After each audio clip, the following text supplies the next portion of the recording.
Good morning traders, आप देख रहे हैं ट्रेड विद मिस्टर ए, जहां मिलती है सबसे तेज और authentic market update per day सुबह 6:30 बजे।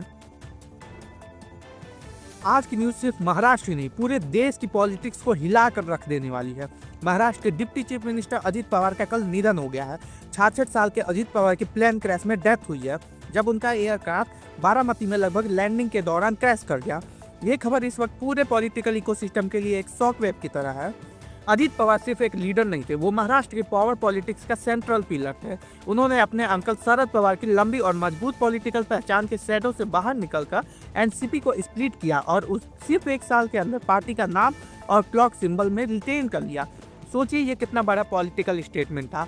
आज सबसे बड़ा सवाल ये है, अजीत पवार के बाद एनसीपी का फ्यूचर क्या होगा? क्या उनकी लीडरशिप के बिना वो ग्रुप इंटैक्ट रह पाएगा? और जो बीजेपी लेड अलायंस उनके ऑर्गेनाइजेशनल कंट्रोल पर डिपेंड करता था, उसकी स्टेबिलिटी पर इसका क्या इम्पैक्ट पड़ेगा? महाराष्ट्र पार्लियामेंट में सेकंड हाईएस्ट एमपीज भेजता है आफ्टर यूपी, तो यहाँ का पावर शिफ्ट सीधा दिल्ली तक रिपल इफेक्ट करता है। आप क्या सोचते हो, क्या ये इवेंट नेशनल पॉलिटिक्स के इक्वेशन को चेंज करेगा? कमेंट में अपनी राय जरूर दीजिएगा।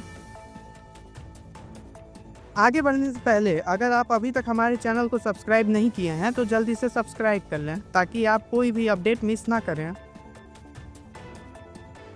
आज की दूसरी बड़ी खबर पर चलते हैं। एनएसई एकेडमी लिमिटेड, जो कि national stock exchange of India की सब्सिडरी है, आज एक इंपॉर्टेंट ग्लोबल पार्टनरशिप अनाउंस करती है सीएफए इंस्टीट्यूट के साथ। इस कोलैबोरेशन का क्लियर फोकस है इंडिया की वर्कफोर्स को फ्यूचर रेडी बनाना और प्रोफेशनल्स को ग्लोबल स्टैंडर्ड अप स्किलिंग देना। इस पार्टनरशिप के थ्रू एनएसई एकेडमी अब ऑफर करेगी सीएफए इंस्टीट्यूट के ग्लोबली रिकॉग्नाइज्ड प्रोग्राम्स जैसे कि इन्वेस्टमेंट फाउंडेशन सर्टिफिकेट, आईएफसी और भी प्रोफेशनल लर्निंग कोर्सेज।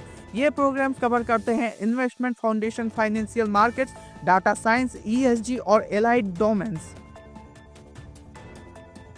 और दोस्तों, पॉलिटिक्स के साथ साथ कॉर्पोरेट इंडिया से भी एक बड़ी अपडेट आ रही है। वोडाफोन आइडिया ने क्लियरली कहा है कि फिलहाल कंपनी फ्रेश इक्विटी इन्फ्यूजन के मूड में नहीं है।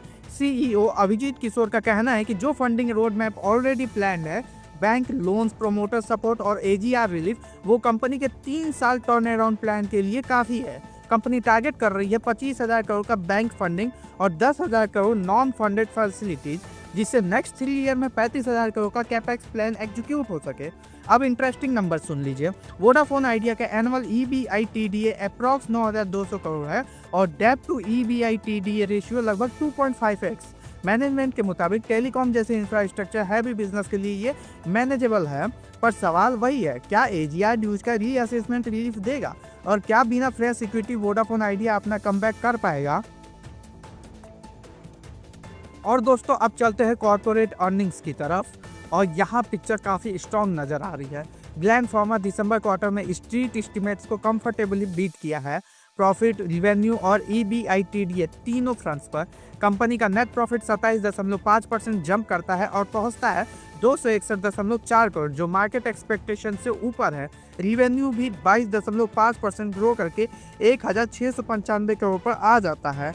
EBITDA की बात करें तो वो 20.8% बढ़कर 434.9 करोड़ रहता है और EBITDA मार्जिन लगभग 25.6%, जो ईयर ऑन ईयर स्टेबल है। ये काफ़ी हेल्दी साइन माना जा रहा है।